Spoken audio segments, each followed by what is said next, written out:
왜 모든 일이 다시 돌아오는 걸까? 이미 다 잊었다고, 다 극복했다고 맹세했는데도. 이건 아무도 묻고 싶어 하지 않는 질문이다. 하지만 삶은 언젠가 반드시 그 대답을 하게 만든다. 운명은 한 번만 문을 두드리지 않는다. 그는 다시 돌아온다. 그리고 그가 돌아올 때는 아직 영원히 배우지 못했기 때문이다. 칼 융은 말했다. 의식되지 않은 것은 운명으로 돌아온다. 그래서일까? 어떤 고통들은 늘 이름과 얼굴, 주소만 다를 뿐 결국 같은 교훈일 때가 많다. 단지 새로움이라는 가면을 쓰고 올 뿐이다. 당신은 다른 사람을 만났다고 믿는다. 하지만 느끼는 건 여전히 같은 공허함, 새로운 시작이라 생각하지만 끝은 언제나 같은 곳이다. 이건 보이지 않는 순환이다. 그리고 그 안에는 별표 당신을 조용히 지켜보는 심리적 지성, 무의식, 별표이 존재한다. 우주는 당신을 벌하지 않는다. 단지 반복할 뿐이다.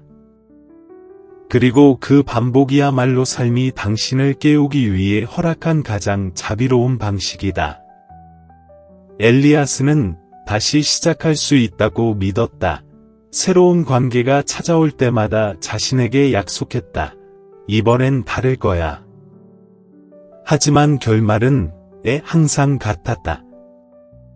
같은 냉기, 같은 거리감, 같은 느낌, 마치 자신을 전부 내어주고도 상대는 끝내 자신을 보지 못하는 듯한 그 감정. 3명의 여자, 3개의 다른 이야기, 3번의 같은 결말. 그는 몰랐다.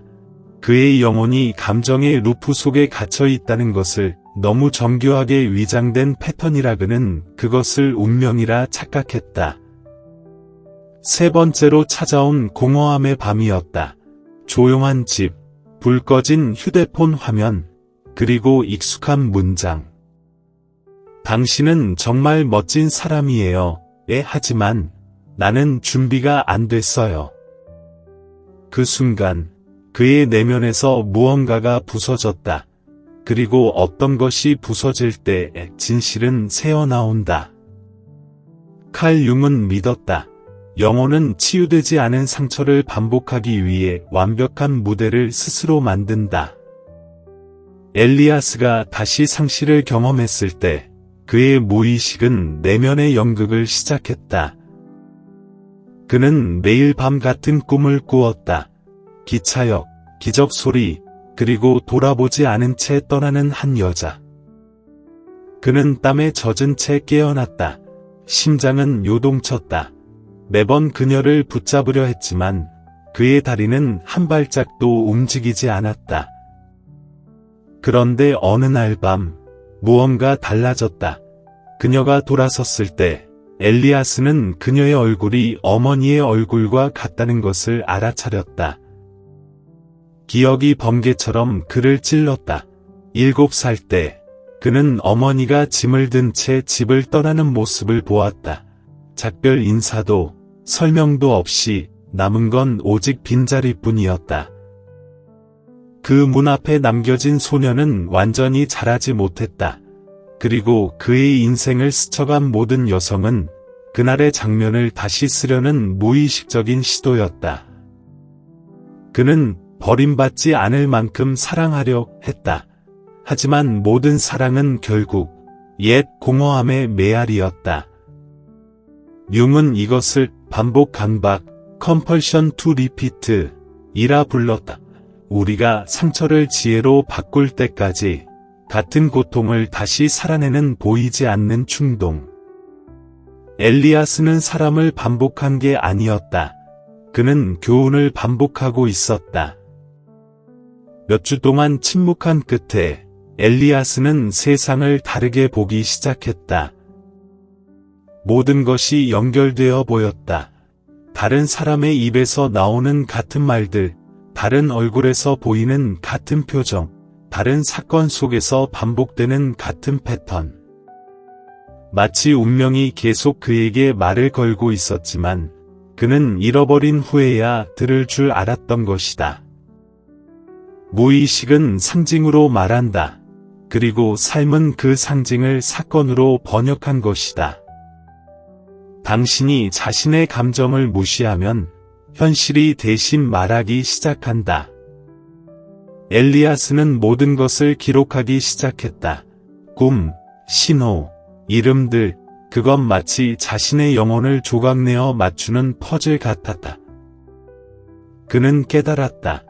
자신의 인생에 들어오는 모든 사람은 각자 특정한 역할을 가지고 온다는 것을.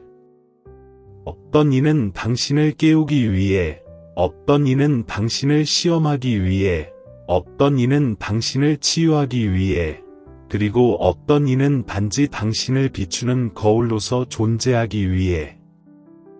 그들 중 누구도 우연히 온 것이 아니었다. 그들은 모두 보이지 않는 하나의 기여, 즉 별표, 공시성, 싱크러니서티, 별표이라 불리는 우주의 정교한 장치 속에 있었다. 그것은 당신이 아직 듣고 싶어하지 않는 진실을 우주가 조용히 속삭이는 방식이었다. 운명은 포기하지 않는다. 왜냐하면 무의식은 고집스럽기 때문이다. 당신이 뿌리를 보지 않는 한, 삶의 잎사귀들은 계속 반복될 것이다. 폭풍이 몰아치던 밤이었다. 그날 모든 것이 바뀌었다. 엘리아스는 거울을 바라보다가 자신이 혼자가 아님을 느꼈다. 거울 속에 그는 더 늙고, 더 깊고, 어딘가 익숙한 눈으로 자신을 바라보고 있었다. 그때 안에서 울리는 목소리가 들렸다. 이제 준비가 되었니? 엘리아스는 주저했다. 준비? 무슨 준비? 천둥이 칠 만큼 긴 침묵, 그리고 목소리가 대답했다. 내가 반복하는 걸 볼 준비. 공기가 무거워졌다. 거울이 어두워졌다. 그리고 그 앞에서 장면들이 떠올랐다. 다른 사람들의 얼굴이 아니라 그 자신이었다. 오래된 기억들, 묻어두었던 상처들, 치유의 이름으로 감춘 사랑들. 그가 숨기려 했던 모든 것들이 기억의 형태로 소리쳤다. 엘리아스는 무릎을 꿇었다. 그리고 울었다. 마침내 자신을 알아본 사람처럼. 과거는 더 이상 유령이 아니었다. 그것은 거울이 되었다. 다음 날 아침, 그는 노트를 꺼내 이렇게 적었다. 삶은 사람을 반복하지 않는다. 상처를 반복한다. 사랑이 의식으로 변할 때까지. 당신은 느껴본 적 있는가? 삶의 패턴이 조용히 반복된다는 것을. 같은 다툼, 같은 실패, 같은 이별. 아무것도 바뀌지 않는다. 왜냐하면 무대는 바뀌어도 의식은 그대로이기 때문이다. 융은 말했다. 무의식은 치유를 위해 상징적인 운명을 만든다. 그래서 당신이 고통과 싸우는 동안 사실은 고통이 당신을 위해 싸우고 있다. 그것이 바로 당신을 깨어나게 밀어주는 힘이다. 고통은 이렇게 말한다. 여기가 아프다. 봐라.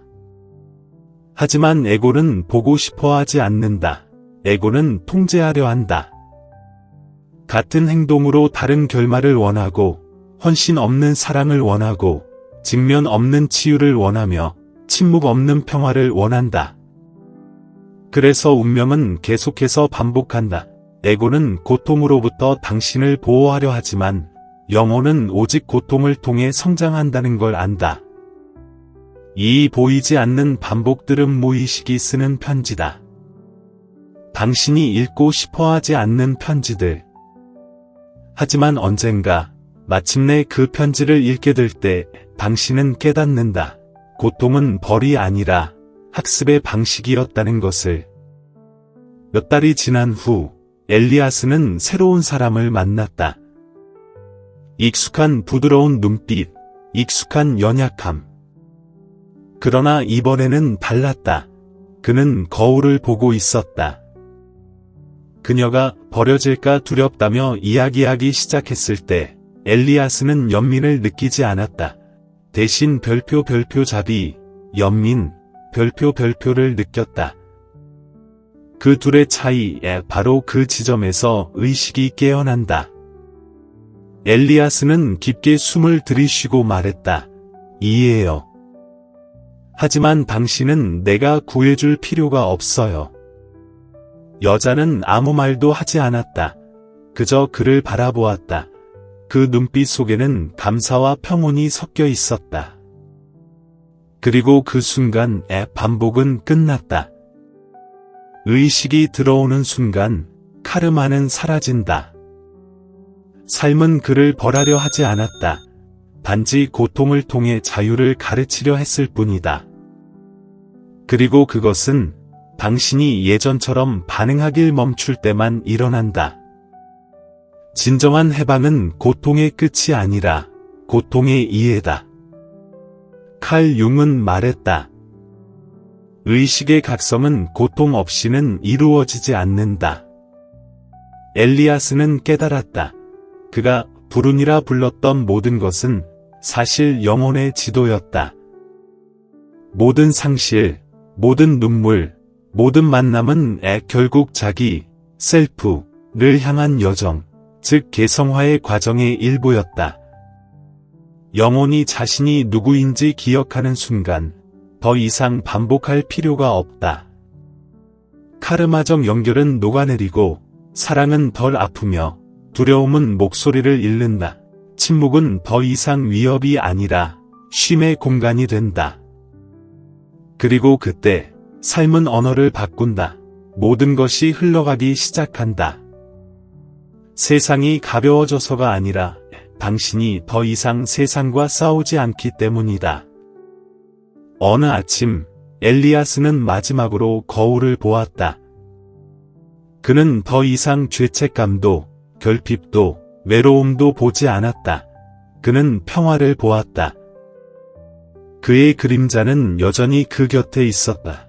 하지만 이제 더 이상 적이 아니었다. 그의 일부였다. 그는 마침내 융의 역설을 이해했다. 빛을 얻은 자는 자신의 어둠과 화해한 자이다. 당신이 자신을 상처 입힌 모든 것을 받아들일 때 영혼은 정렬된다. 우주는 색을 바꾼다. 그리고 당신이 타인에게서 찾던 모든 답은 당신 안에서 피어난다. 반복은 멈추고 만남은 달라지고 고통은 이해로 변한다. 엘리아스는 창밖을 바라보았다.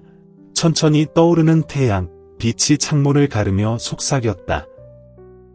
이제 너는 준비되었다. 그는 미소 지었다. 숨을 쉬었다. 그리고 생애 처음으로 자신이 온전하다는 것을 느꼈다. 어쩌면 지금 이 이야기가 당신을 찾아온 것도 이유가 있을 것이다. 왜냐하면 진실의 진동은 결코 우연히 다가오지 않기 때문이다. 아마 당신도 그와 같은 순환 속에 있을지 모른다. 떠나지 않는 사람을 사랑하며 지쳐있고 고치려는 사람에게서 무너지고 이미 알고 있는 결말을 다시 겪으며 살고 있을지도 모른다. 하지만 당신이 지금 이 말을 듣고 있다면 그건 이미 당신 안에서 무언가가 깨어나기 시작했기 때문이다. 무의식이 당신을 부르고 있다. 도망치지 말고 이제 봐라. 당신이 보지 않는 동안 삶은 계속해서 당신을 흔들며 가르칠 것이다. 매번 조금 더 강하게 잔인해서가 아니라 사랑하기 때문에. 운명은 영혼이 아직 배우지 못했을 때 계속해서 문을 두드린다. 그리고 그 진리를 이해하는 날의 반복은 해방으로 바뀐다. 혹시 당신이 우연이라 부르는 것이 단지 무의식이 당신에게 말을 걸고 있는 것이라면? 어쩌면 엘리아스의 이야기는 당신의 이야기이기도 할 것이다. 그가 마주했던 그 거울이 지금 당신 앞에도 서 있다. 바라보라, 느껴라, 도망치지 마라. 삶이 당신에게 보여주려는 것을 그건 당신이 볼 때까지 계속 나타날 것이다. 그리고 당신이 보는 순간 그것은 더 이상 당신을 지배하지 못한다. 이 메시지가 당신 안에 무언가를 흔들었다면 그것을 무시하지 마라. 그건 당신의 무의식이 말하고 있는 소리다. 돌아와라. 아직 봐야 할 것이 남았다. 그러니 구독하라. 하지만 단순히 버튼을 누르는 행위로서가 아니다. 당신의 영혼과 맺는 약속으로서 다시는 눈을 뜬 채로 잠들지 않겠다는 조용한 서약으로서 고통이 오기 전에 패턴을 알아차리고 모든 반복을 배움으로 바꾸겠다는 약속으로서 이 채널은 단순히 심리학에 대한 공간이 아니다. 이곳은 거울이다. 100년 전 융이 불을 밝힌 그 거울, 의식의 거울. 그리고 지금 그 거울은 당신 앞에 있다. 마지막으로 하나의 질문만 남았다. 당신은 다음 교훈에서 도망칠 것인가? 아니면 거울을 통과할 것인가?